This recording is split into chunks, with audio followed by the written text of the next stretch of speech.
So while we're waiting for other people, let me do a quick show and tell.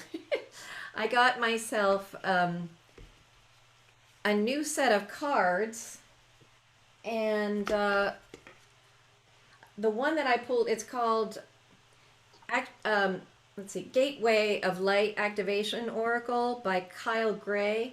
They're really beautiful. And yesterday I pulled a card,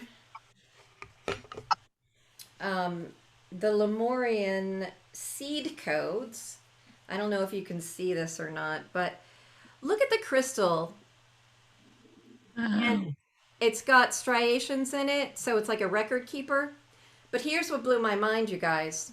Just, I bought this crystal like, I don't know how many years ago when I was living in Woodstock, New York.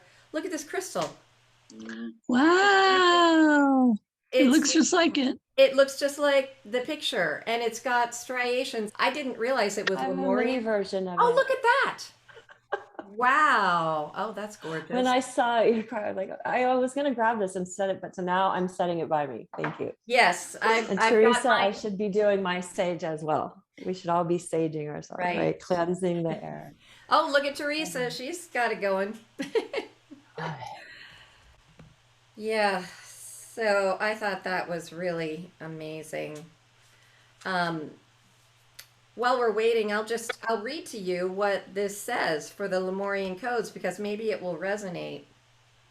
It's about embracing sensitivity, uniqueness, and living with grace. Lemuria was a civilization that was in the middle of the Pacific Ocean in ancient times. The inhabitants of this sacred land lived in complete harmony with nature and had a connection with every living being similar to the movie Avatar. Their inner vision was fully activated to the point where it is thought that their pineal gland was fully developed and they could see for hundreds of miles in every direction in a similar way to the sonar of dolphins and whales. The majority operated from their heart space, honoring one another and nature, so much so that when their civilization came to an end through a cataclysmic event, most likely the plates of Earth shifting, causing volcanic eruptions and a tsunami, most of them ascended. It is said that these highly attuned beings knew that their civilization would end and decided to send healing waves into another part of the world for future civilizations to benefit from. They telepathically channeled their frequencies into a thought form that would become crystals that would be found thousands, possibly millions of years later. These Lemurian seeds are a type of quartz crystal mostly found in Brazil and Colombia. They are powerful crystals with striations similar to barcodes engraved on their faces. They have a feminine receptive energy that is said to help us step into a more feminine way of being in order to help the evolution of the species. So, and then there's a well, okay, so the message says you are a highly sensitive being. You might feel that this is a curse, but this card is here to let you know that it is a gift. It indicates that you have spent lifetimes upon lifetimes living with a giant shield up to stop the world seeing the real you. But you are a highly unique soul with incredible gifts that are worth sharing. Through embracing your uniqueness, you can help many others embrace their own. So this lifetime is a more graceful existence with less defense and more trust. It's all about letting go of fear, letting go of what makes us different and unique, and embracing, just trusting that our life can be graceful and be in flow. So that is definitely something I'm welcoming in these days. Let's close our eyes and connect through our own heart center, connect with the earth. Take some centering breaths. And then connect with each other through the heart center and begin to feel, just with our intention, connect each one of our energies from wherever we are to each other. and form that circle of community through the heart center.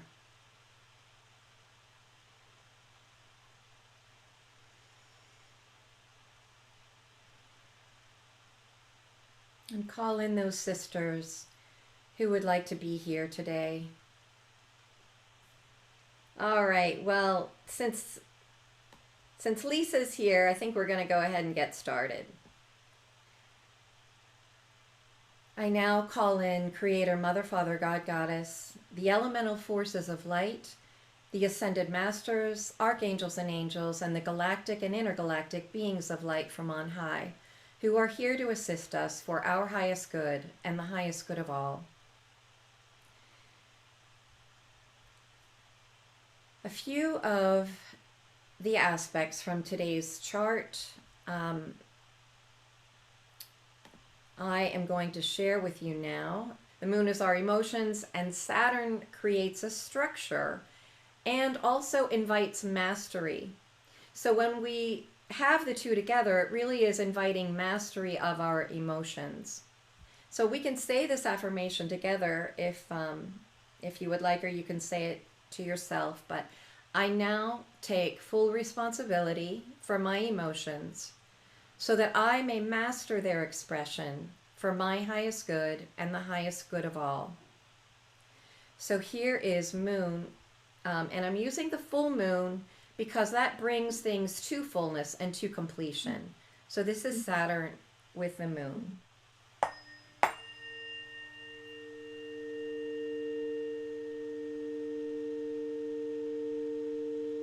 I now take full responsibility for my emotions so that I may master their expression for my highest good and the highest good of all.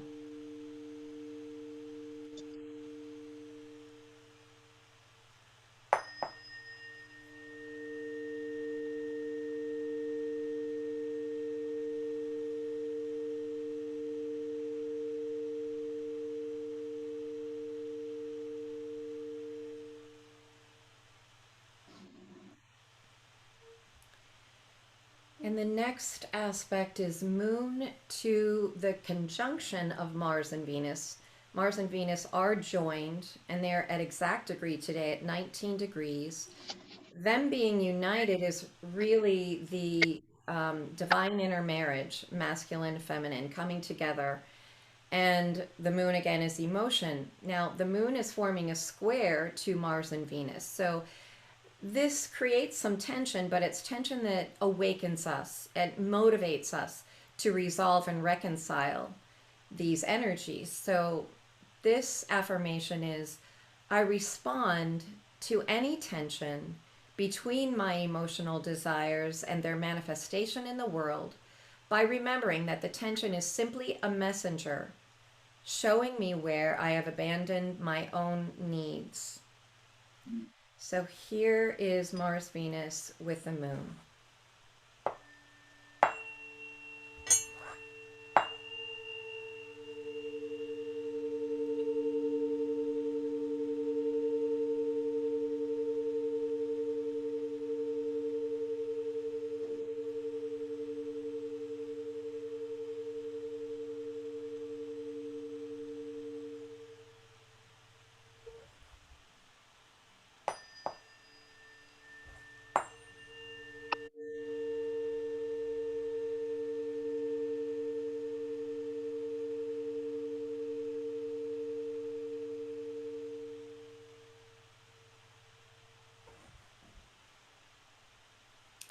And next we have just Mars and Venus together for the exact conjunction. And the affirmation for this is, my inner divine masculine and feminine are perfectly united and fertilizing my future with integrity, beauty, and vitality.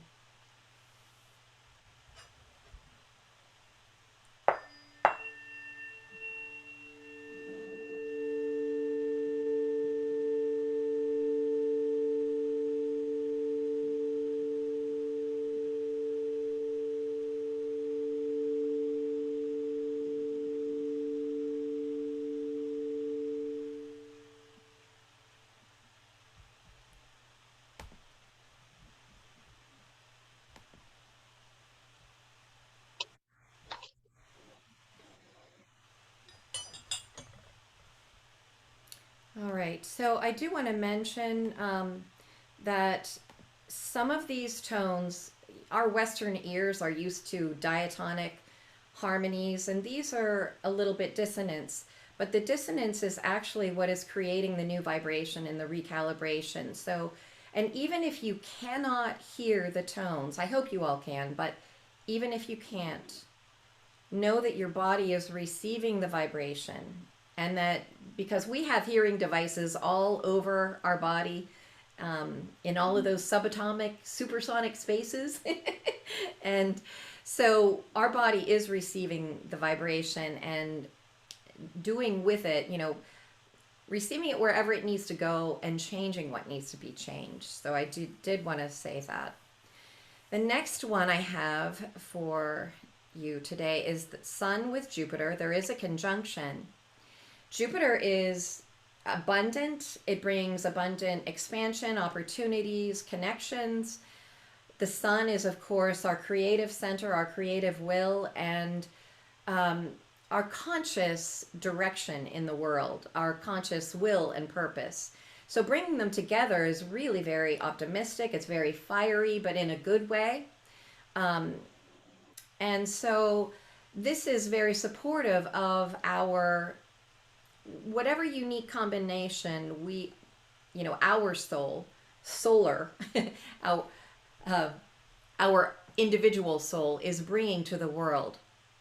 So this affirmation is, I now receive without delay all of the abundant blessings and opportunities with which the universe is blessing me for my highest good and the highest good of all. So here's Sun with Jupiter.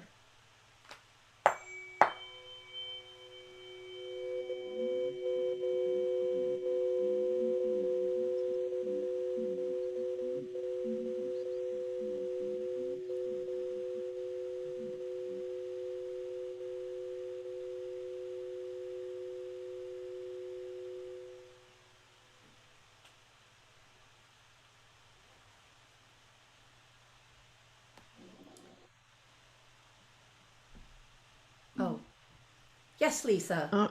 I'm sorry to interrupt, Jennifer. Teresa, would you mind muting your mic, please? I'm picking up lots of static. I have super sensitive hearing, and I think I can't hear Jennifer very well. If you wouldn't mind, thank you. Sorry, Lisa. Thank you. It's okay. Yep. I think we might have lost Teresa. All right. All right, let's try that. I'll play that one for you again, Lisa. This is Sun with Jupiter.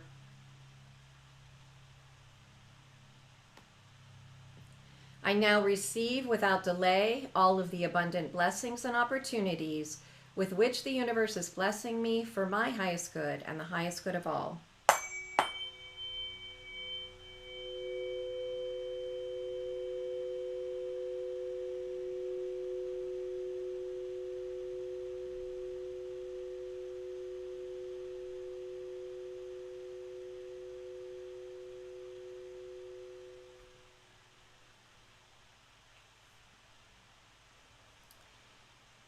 And the next one is Jupiter with Uranus. This is a sextile, which is harmonious. It's 2 signs apart.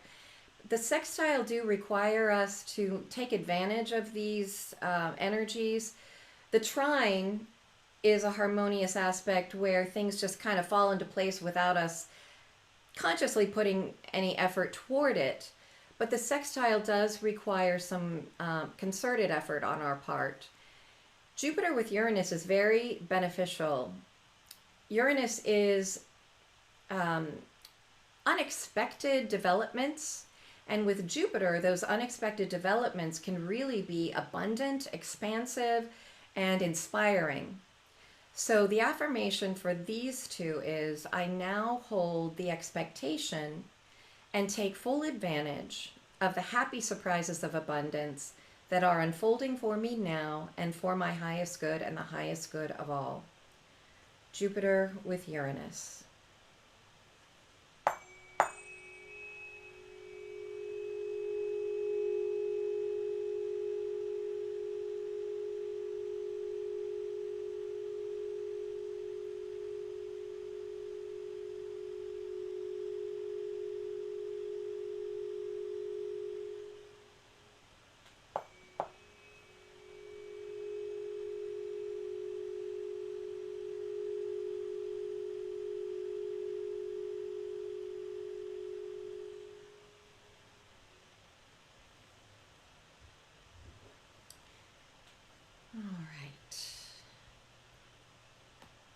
have a few more. Are you guys doing all right? I just want to check in. You can just give me a thumbs up.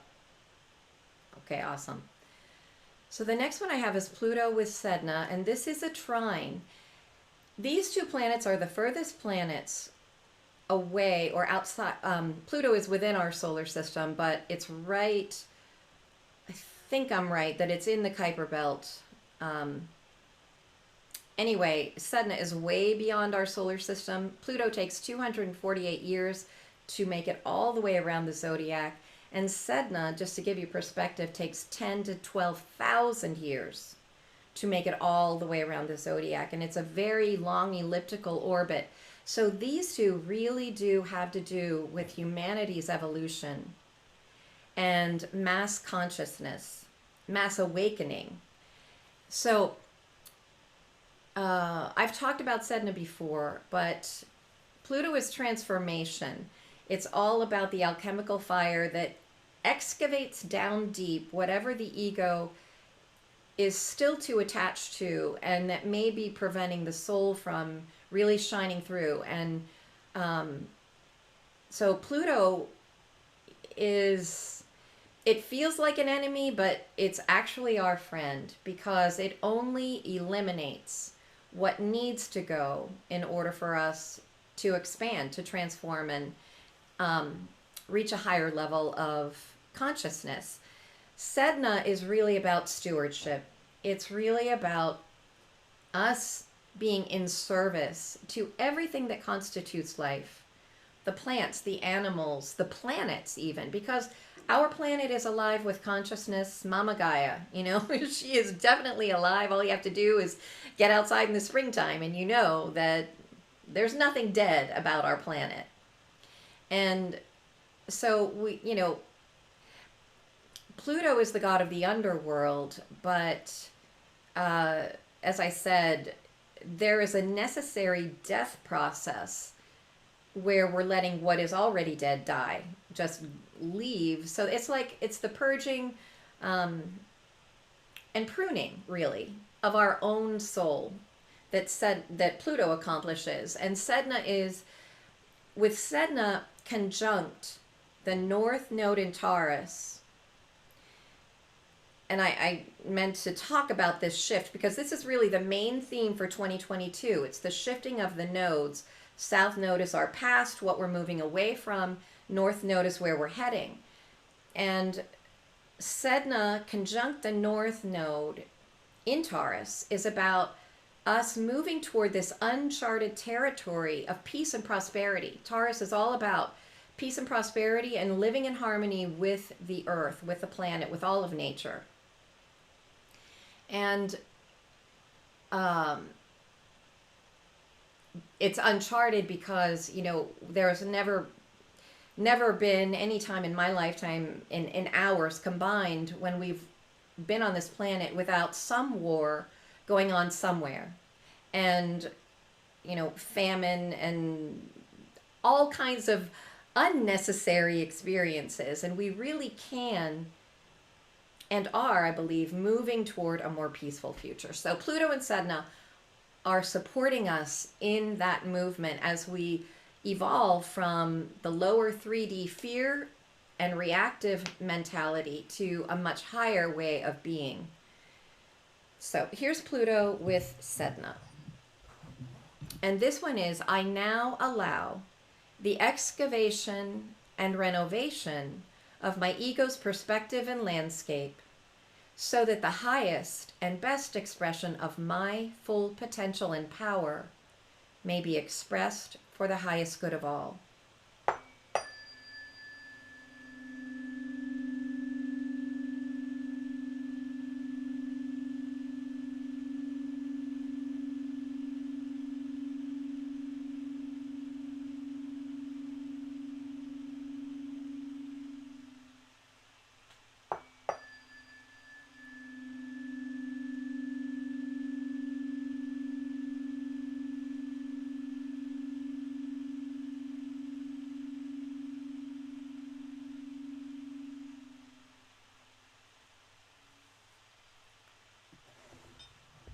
All right.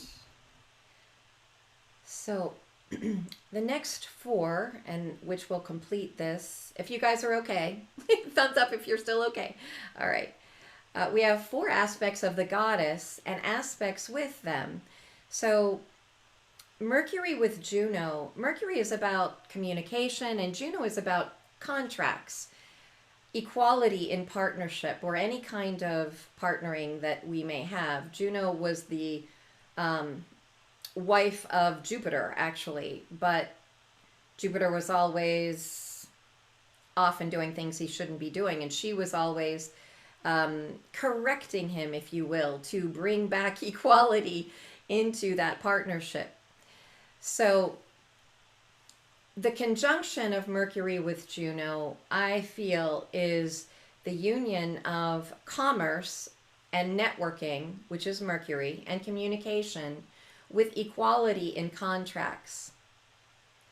So this affirmation is, and let me find Juno. Here we go.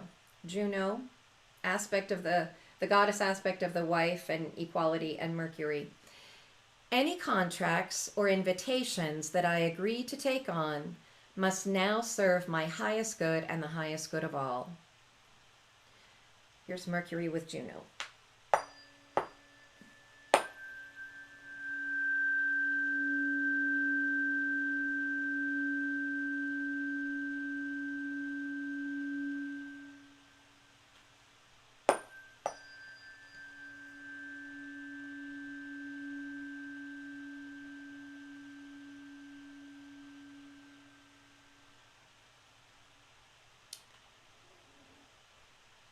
The next one is Ceres with Pallas. Ceres and Pallas. Ceres the mother, and rescued her daughter Persephone from the underworld, and Pallas is the warrior goddess.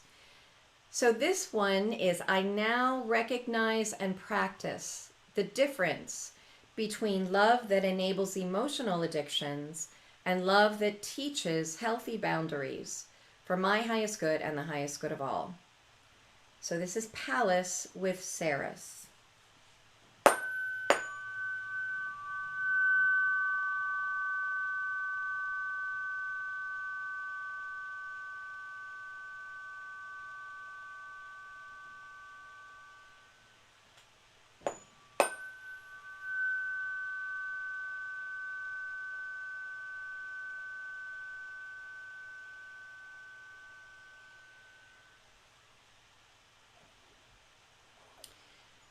Next we have Chiron the healer with Pallas, the peaceful warrior.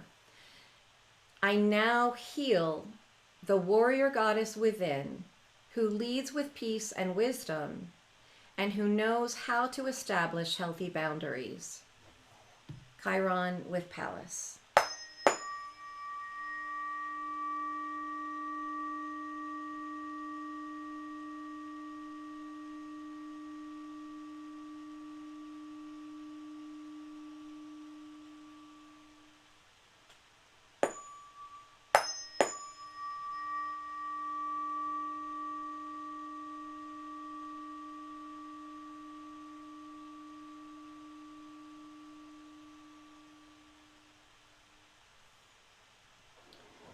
All right, and the last one before we get to the bulls and close out our meeting is Vesta with Pluto.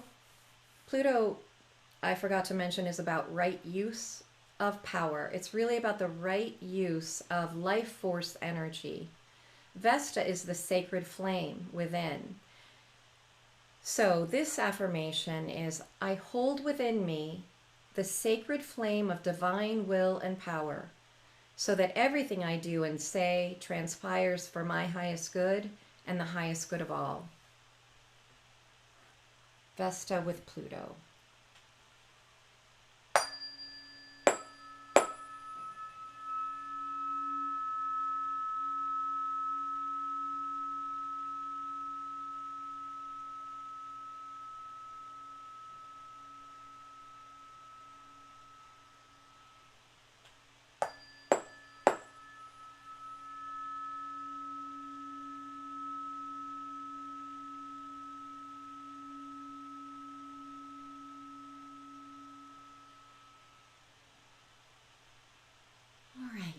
I'm going to polish off these energies. I'm sure it's still moving, but just to help with the integration and flow, I will send you off with the Tibetan bowls.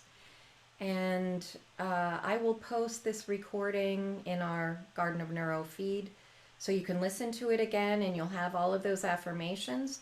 And if you have any questions or comments, you know where to find me. So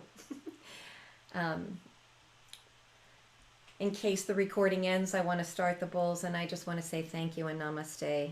Love and blessings to all. And enjoy the bowls.